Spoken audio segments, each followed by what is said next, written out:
We don't just wake up in late January and then go back to sleep the first week of February. We're a viable football resource almost on a year-round basis.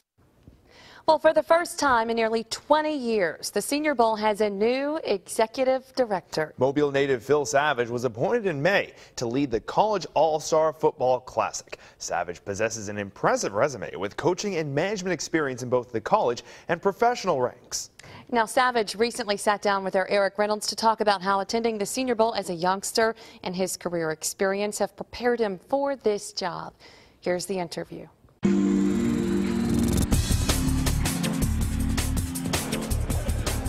I've had more fun in the last few years than I'd had in a long time because it's just it's what I love to do. I get to watch players, I get to talk about them, and then get a chance to pull all that together here at the Senior Bowl. It's an incredible opportunity. He's the new face of the Senior Bowl. Phil Savage is the executive director of the Showcase College All-Star Game. He's also the color man for Alabama football on their radio network. The Mobile native's love for the game was influenced by several coaches. The first one spotted him playing catch with his dad. The youth football coach was passing by after work, went home and told his wife, hey, I think I just found my quarterback. And so that started this football life, really. And Bob Gucher was his name. He was my coach for 6 years. Savage went on to play quarterback at Murphy High School and at Sewanee College. He was also a pretty good baseball player at both schools. Savage headed to Alabama to get a master's degree and coach football. The capstone is where Savage started building his resume.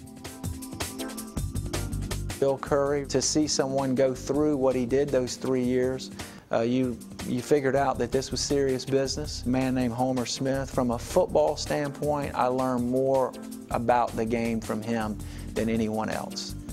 He took me to UCLA with Terry Donahue. From there, I ended up at Cleveland with Bill Belichick, and Nick Saban was the defensive coordinator. I've got a doctorate in football from some of the brightest minds in the game.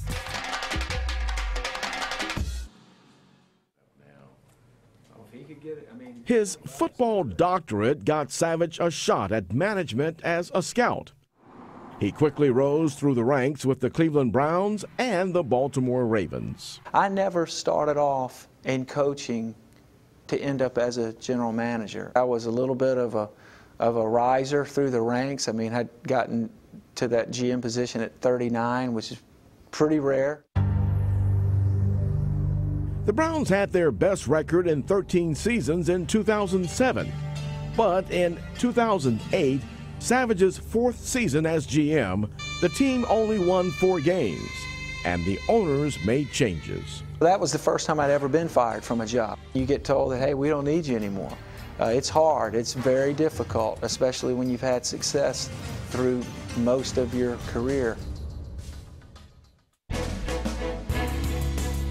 Savage's faith and family support helped him press on to the next opportunity.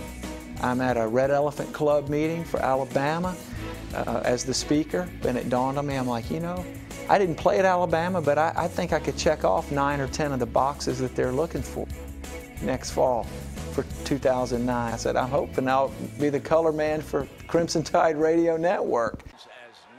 He got the job, and Savage is now in his 4th season with Bama football.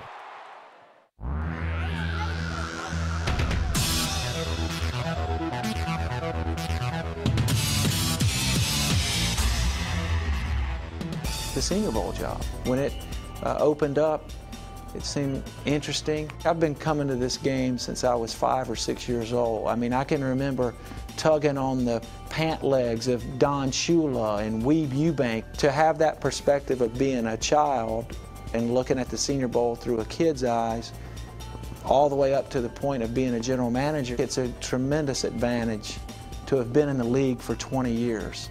And have a good idea of what it takes to play in that league from a player standpoint, but then also what are the GMs and coaches looking for? It was too good of a combination to pass up the opportunity. The Senior Bowl's Savage era started in May. His plan is to build on the tradition and make it a great event for everyone. Wrigley Field or Fenway Park or the Rose Bowl or places like that, there's a tradition and a history there. And the Senior Bowl has been this institution for 62 years. You can capitalize on that, but you still have to take care of the customers and you got to take care of the players on the field. I think there's so much untapped potential with this game, the way the NFL draft has exploded, the coverage of the draft.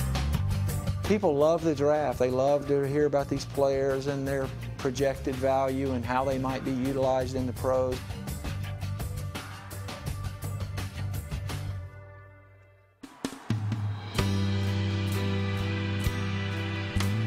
We're trying to align ourselves with the football season to expose the game. We're trying to create a presence for ourselves in the local community year-round with some of the off-season events to keep ourselves in the news.